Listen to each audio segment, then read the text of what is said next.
देखिए, दूसरा चरण का जो हमारा कार्यक्रम है, कार्यकर्ता दर्शन सह संवाद, बांका से शुरुआत हुई। जमुई आज इसका कार्यक्रम है। इस सिलसिले में जमुई आना हुआ और पार्टी के जितने भी पंचायत अध्यक्ष हैं, जो हमारे ज़मीनी स्तर के कार्यकर्ता हैं, उनसे संवाद हम लोग करेंगे ताकि पार्टी का विस्तार हो सके, संगठन और मजबूत हो सके। इस सिलसिले में हम लोग आज जमुई आए हैं और आप सब लोग जिस सवाल को पूछ रहे हैं, एक बड़ा मुद्दा है। हम कह सकते हैं कि जो शराबबंदी जो है केवल कागजों पर है और जहरीली शराब से लगभग 30 से ज़्यादा लोग जो हैं उनकी मृत्यु हुई है और कई दर्जनों भर लोगों ने अपनी आंखों की रोशनी खोई है। इतनी बड़ी घटना हुई है और माननीय मुख्यमंत्री जी ने अब तक कोई भी संवेदना प्रकट जो है पीड़ितों के लिए अब तक नहीं किया है और लगातार ये घटनाएं हो रही हैं। बिहार में कहा जाता है कि शराब बंदी है, लेकिन हर जगह शराब जो है उपलब्ध है। ये सत्ता में बैठे लोग, माफिया, अधिकारी, ये सब कंट्रोल कर रहे हैं। बिहार में जिस प्रकार से लगातार ऐसी घटनाएं बढ़ रही हैं, शराब उपलब्ध हो रहे हैं, ये पूरी तरीके से फेल है और सत्ता संरक्षण अपराध जो है ये किया जा रहा है। लोग मरे नहीं हैं, बल्कि हम कह सकते हैं उनकी हत्या की गई है। और जिस प्रकार से कोई भी पदाधिकारी या बड़ा अधिकारी, किसी पर भी अब तक कोई कार्रवाई नहीं की गई है। तो इसमें सत्ता में जो लोग बैठे हैं, उन लोगों को जवाब देना चाहिए कि किस प्रकार का ये शराबबंदी चल रहा है, ये क्या खेल चल रहा है।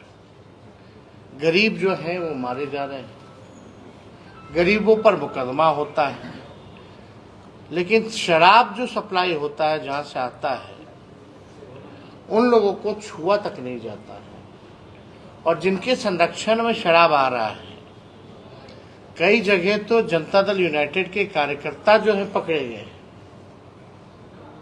कि किस प्रकार से ये लोग जो है शराब की ब्लैक में स्मगलिंग कराते हैं और बिकवाने का काम कराते हैं, होम डिलीवरी कराते हैं। लेकिन अभी दुख की बात है कि हमारे बिहार के लोग, गरीब लोग मरने जा रहे हैं और सरकार जो है अफसोस तक भी नहीं करती। शराब आ रहा है, बन रहा है, तभी तो ये घटनाएं हो रही है। अगर शराब आता नहीं, शराब बनाए नहीं जाते, नकली शराब, देसी शराब, तो ये घटना नहीं होती। और आप सब लोगों को पता है कि किस प्रकार से, आप सब पत्रकार हैं, सब लोग जानते हैं इस चीज़ों को कि बड़ा इजीली जो है शराब उपलब्ध यहाँ बिहार में कहीं भी उपलब्ध हो जाता है। जब आपको, हम लोगों को पता है उपलब्ध होता है, तो क्या थानों में पुलिस को नहीं पता है कि कहाँ से कैसे उपलब्ध हो रहा है? सब कुछ पता है। केवल ये खेल जो है भ्रष्टाचार का है, केवल पैसों का खेल चल रहा है और लोग जो है मारे जा रहे हैं। तो एक बहुत ही दुखद घटना है। लगातार ऐसी घटनाएं हो रही हैं और मुख्यमंत्री जो है अब तक जो है खामोश है। कभी भी मुख्यमंत्री किसी भी विषय पे, गंभीर विषय पे वो बोलते नहीं है। अब तो कितना दिन हो गया, प्रधानमंत्री तो कभी प्रेस कॉन्फ्रेंस और प्रेस से इंटरेक्ट नहीं करते, वो अलग बात है। लेकिन हमारे बिहार के मुख्यमंत्री भी प्रेस से बात नहीं करते, सवाल नहीं लेते हैं। कितने दिन हो गए अब तक मुख्यमंत्री को एक प्रेस कॉन्फ्रेंस किए हुए? चाहे कितनी सी बड़ी घटना हुई हो, चाहे कितना भी गर्म मुद्दा हो, आज तक किसी विषय पे मुख्यमंत्री ने अपनी चुप्पी नहीं तोड़ी है। और उम्मीद करते हैं, अपेक्षा करते हैं कि कम से कम माननीय मुख्यमंत्री जी कम से कम संवेदना तो प्रकट कर सकते हैं। कुछ बोले ना बोले, कार्रवाई करे ना करें, लेकिन कम से कम जो जिनकी हत्या की गई है, जो लोग मरे हैं जहरीली शराब से, कम से कम वो संवेदना तो कम से कम प्रकट करें, दुख तो जाहिर करें। और कौन से वरीय अधिकारी को इन्होंने कार्रवाई की है भाई? कानून तो बड़ा लंबा चौड़ा बनाया गया है, लेकिन उसका पालन हो रहा है कि नहीं हो रहा? और नहीं हो रहा तो किसकी जिम्मेवारी है? केवल समीक्षा बैठक का ढोंग करके, केवल फोटो खिंचवा के प्रेस में रिलीज डलवा दिया जाता है। होम डिपार्टमेंट की मीटिंग होती है, डीजीपी नहीं रहते हैं और चीफ सेक्रेटरी नहीं रहते हैं। ये तो मुख्यमंत्री जी का हाल है। अभी कुछ दिनों पहले ही गृह मंत्रालय की समीक्षा हुई, उसमें ना तो डीजीपी है ना चीफ सेक्रेटरी है। ये स्थिति है। माननीय मुख्यमंत्री जी की हमको चिंता होती है। व्यक्तिगत तौर पे हम उनका पूरा सम्मान करते हैं और हमसे ज्यादा कोई सम्मान उनको नहीं देता है, ना कोई करता है। लेकिन एक बड़ा साजिश चल रहा है उनके खिलाफ। पता नहीं क्या खिलाया पिलाया जा रहा है। हजारों करोड़ों हजारों की योजनाओं में एक कमरे में बैठा दिया जाता, वहीं से सब कुछ करा दिया जाता। 15 मिनट में सब कुछ खत्म कर दिया जाता प्रोग्राम, किसी पे कुछ नहीं बोलते। तो ये बड़ा गंभीर विषय है। अब सब लोग समझ सकते हैं कि मुख्यमंत्री जी एक उम्र हो चुका है, उस पर कोई टिप्पा टिप्पणी हम नहीं करना चाहते, लेकिन जब बात आती है सरकार की चलाने की, तो इसमें माननीय मुख्यमंत्री जी बिहार चलाने लायक अब नहीं रह गए। अब उनके हाथ में बिहार सुरक्षित नहीं है। लॉ एंड ऑर्डर की क्या स्थिति है आप लोग सब लोगों ने देखा। घर में घुस के गोली मारा जाता है। कितनी हत्याएं हुई हैं, बलात्कार हुई है, अपहरण हो रहा है डेली। एक दिन नहीं है जहां बैंक रॉबरी नहीं होती। इस पे भी कुछ नहीं। तो ये साफ है कि मुख्यमंत्री जी के हाथ में बिहार अब सुरक्षित नहीं है। और पूरी तरीके से एनडीए की सरकार जो है, जो इनको 10 महीने हुए हैं सरकार चलाते हुए, डबल इंजन की सरकार, ये पूरी तरीके से फेल हो चुकी है, फ्लॉप हो चुकी है। एक नहीं, 2 डिप्टी सीएम है भाजपा के, और दोनों की 10 महीने में एक उपलब्धि कोई बता दे तो मान जाए। कोई उपलब्धि नहीं। दिन भर गाली देना लालू जी को, हमको। अरे हमको गाली देना है, दीजिए, उसका हम स्वागत भी करेंगे, लेकिन बिहार के हित के लिए तो कुछ काम कीजिए। क्या काम कर रहे हैं भाई आप लोग? जो हम लोगों ने आरक्षण बढ़ाया, उसको हम लोग बोले शेड्यूल 9 में डाल दो, तो यहाँ तो कोर्ट जाकर के भाजपा के लोगों ने आरक्षण ही खत्म करा दिया। अब राष्ट्रीय जनता दल लड़ रहा है सुप्रीम कोर्ट में इसको लेकर के। मुख्यमंत्री चुप्पी साधे हुए। जो जाति आधारित गणना के बाद हम लोगों ने आरक्षण की सीमा बढ़ाई 65% और 10% AWS का रखा, यानी टोटल 75%। इस पे भी कुछ चुप्पी एकदम मुख्यमंत्री अब बोल नहीं। इतना बड़ा निर्णय था। घूम घूम करके हम लोग गए, प्रधानमंत्री जी के पास गए, मुख्यमंत्री खुद गए साथ हमारे, कि जाति आधारित गणना करिए। अब क्यों चुप है भाई? आप तो पूरे देश में चाह रहे थे। अब तो आपके पास केंद्र में आप पार्ट है सरकार का, तो आप पूरे देश में क्यों नहीं करा रहे? तो कोई भी विकास का काम जो है बिहार में हो नहीं रहा। केवल जो है आप देखिएगा, बाढ़ जो आया, बाढ़ में भी क्या स्पेशल पैकेज मिला बिहार को। 7-8 में कोसी में जब भयावह बाढ़ आई थी, तो उसमें तत्कालीन प्रधानमंत्री मनमोहन सिंह, सोनिया गांधी जी, लालू जी रेल मंत्री थे, वो लोग आए थे। 1000 करोड़ का पैकेज दिया था केवल बाढ़ पीड़ितों के लिए 2007-8 में। इस बार कितना मिला आप बता दीजिए। किस बात का डबल इंजन का सरकार है? ये लोग केवल सत्ता हासिल करना चाहते हैं, सत्ता में बैठ के मलाई खाना चाहते हैं, लेकिन बिहार के हित के लिए ना गरीबी पे बात करते हैं, ना बेरोजगारी पे बात करते हैं, ना महंगाई पे बात करते हैं, ना पलायन पे बात करते हैं, ना निवेश पे बात करते हैं, ना कारखानों के बारे में बात करते हैं। 17 महीने में हम लोगों ने 5 लाख नौकरियां दी, 3 लाख नौकरियां प्रक्रियाधीन कराई। वो प्रक्रियाधीन नौकरियां जो निकली हैं, अब तक कोई बहाली नहीं हो पाया उस पर 10 महीनों में, अब तक नहीं हो पाया। कई विभाग आप देख लीजिए खोल के, पदे रिक्त हैं। स्वास्थ्य विभाग में हम लोगों ने प्रस्ताव दिया था कैबिनेट में, मुख्यमंत्री जी ने रोका उसको कि थोड़े दिन में करेंगे। पब्लिक हेल्थ कैडर लगभग 1.5 लाख लोगों का उसमें वैकेंसी है, वो अब तक नहीं हो पा रहा। तो ये सरकार केवल जो है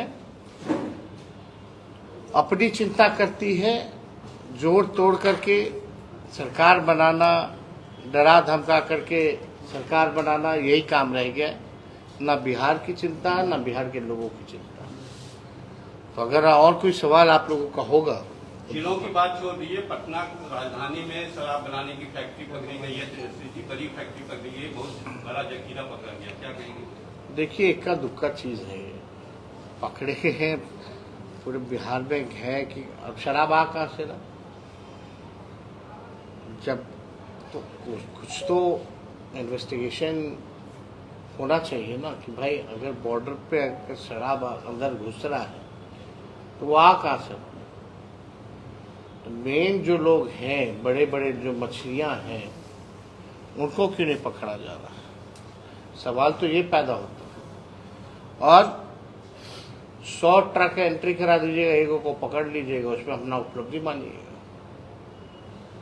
तो सब खेल जो है बिहार के लोग, सब लोग समझ रहे हैं। कांग्रेस ने कहा है कि शराबबंदी कर देना चाहिए बिहार से। देखिए, एक बात समझ लीजिए, ये विषय जो है, इस विषय पे हम इतना जरूर कहना चाहेंगे कि हम सब लोगों की कोशिश रही है, हम सब लोग ये भी चाहते हैं कि नशा मुक्त हो बिहार। शराब बंदी है लेकिन शराब उपलब्ध है, लेकिन और भी नशा की जो चीजें हैं, ड्रग्स वगैरह हैं, वो उसकी भी जो चीजें जो हैं वो बिहार में बढ़ गई हैं, काफी और भी नशा हो रहा है। तो देखिए, हम लोग तो ये चाहते हैं कि नशा मुक्त रहे बिहार, लेकिन इस विषयों पे जो है खत्म होनी चाहिए, नहीं होनी चाहिए, इस पे हम अभी कोई टिप्पा टिप्पणी नहीं कर सकते, क्योंकि हम लोगों का एकमात्र लक्ष्य है कि भाई नशा मुक्ति जरूरी है। लेकिन इस चीज़ों पर जो है बाद में जो है लोगों को ऑल पार्टी मीट करके बहस करना चाहिए कि इसको और कैसे सुचारू बनाए, नशा मुक्ति के साथ साथ क्या होना चाहिए, कैसे होना चाहिए, इस पर चर्चा एक बार करनी चाहिए। गिरिराज सिंह यात्रा पे निकले हैं, पार्टी ने उनसे किनारा कर लिया है उस यात्रा का, लेकिन वो कहें कि हम हिंदू को जोड़ने के लिए निकले हैं, तेजस्वी जो है मुसलमान को जोड़ने के लिए निकले, क्या कहेंगे? आज से उनकी यात्रा शुरू हो गई है बेगूसराय। गिरिराज सिंह जी 10 साल से मंत्री है ना केंद्र में।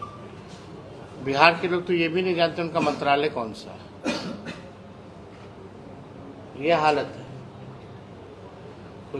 गिरिराज सिंह जी को कोई मतलब तो है नहीं काम से। 10 साल मंत्री रहे, कुछ उपलब्धि होती तो उसको लेकर के यात्रा करते। जागे हुए मतलब सोया हुआ कौन है जिनको जगाने चले? तो जा रहे हैं जनता के बीच, तो जनता ही उनको जगाएगी। बेबुनियाद बातों के लिए कोई जगह नहीं है। ये लोग केवल हिंसा पैदा करना चाहते हैं, नफरत पैदा करना चाहते हैं, समाज को बांटना चाहते हैं, उसके आधार पे अपनी राजनीति चमकाना चाहते हैं। गिरिराज सिंह जी कपड़ा मंत्री है ना, टेक्सटाइल मंत्री है, और अभी टेक्सटाइल पार्क कई जगह जो है 7 जगह जो दिया गया लगभग, अलग अलग प्रदेशों में। गिरिराज सिंह जी मंत्री हैं यहाँ के, बिहार की हम लोगों की पहले से मांग है कि यहाँ भी टेक्सटाइल पार्क होना चाहिए। क्यों नहीं दिए बिहार को? बताए बिहार की जनता को। इससे पहले वो क्या थे? ग्रामीण विकास मंत्रालय उनके पास था, जिसमें रूरल रोड्स वगैरह आता था, और हमारे पास डिपार्टमेंट था। अभी 17 महीने थे तो ग्रामीण कार्य विभाग मेरे पास था। हमको चिट्ठी लिख करके वो भेजते थे कि मेरा रोड बनवा दीजिए। अब भारत सरकार का मंत्री बिहार सरकार के मंत्री को चिट्ठी लिख करके भेज रहा है कि उनका रोड बना दीजिए, तो समझ सकते कितना उनका चलता है, कितनी उनकी समझ है, कितने उनमें प्रतिभा है कि वो काम कर सकते हैं कि नहीं कर सकते। तो इस तरह की नफरत की राजनीति करने वाले लोग जो है ज़्यादा टिकते नहीं हैं। जनता इनको जवाब देगी। और गिरिराज सिंह भूल गए हैं कि आज तक भाजपा बिहार में अपने बलबूते सरकार नहीं बना पाई है। बिहार जो है अमन चाहती है, शांति चाहती है, विकास चाहती है, तरक्की चाहती है। नफरत अहिंसा के लिए बिहार में किसी के लिए जगह नहीं है। ये बात अभी तक उनको नहीं समझ में आया। और अगर वो प्रयास करेंगे दंगा कराने का, भड़काने का,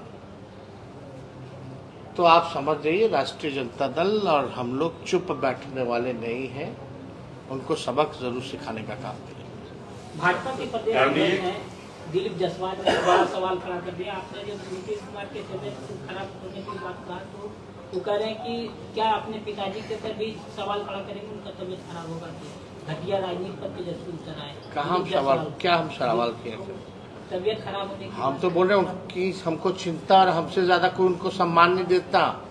एक उम्र हो गई है, उसका प्रभाव है, तो हम समझ सकते हैं। इस पर टिप्पा टिप्पणी हम नहीं करना चाहते, लेकिन वहां साजिश चल रही है। जो लोग मुख्यमंत्री के आसपास घिरे हुए जो लोग हैं, वो लोग साजिश कर रहे हैं। एक बात समझनी चाहिए। और ये भाजपा के लोग ये हम लोगों को बताएंगे। सम्राट चौधरी का बयान नहीं पता क्या बोले थे किडनी को लेके सम्राट चौधरी ने क्या बयान दिया था कि लालू जी ने बेच दिया, टिकट के बदले जो है अपनी बेटी का किडनी ले लिया। इससे शर्मनाक बयान हो सकता है? तो देखिए, हम इस पे कोई टिप्पा टिप्पणी हम लोग करना नहीं चाहते। और जिन प्रदेश अध्यक्ष अभी नए नए बने हैं, जब हम स्वास्थ्य मंत्री थे तो हमारे पास कितना ही आते थे। इनका मेडिकल कॉलेज वगैरह है ना, उसको लेकर के कितना आते थे, जाके पूछिएगा।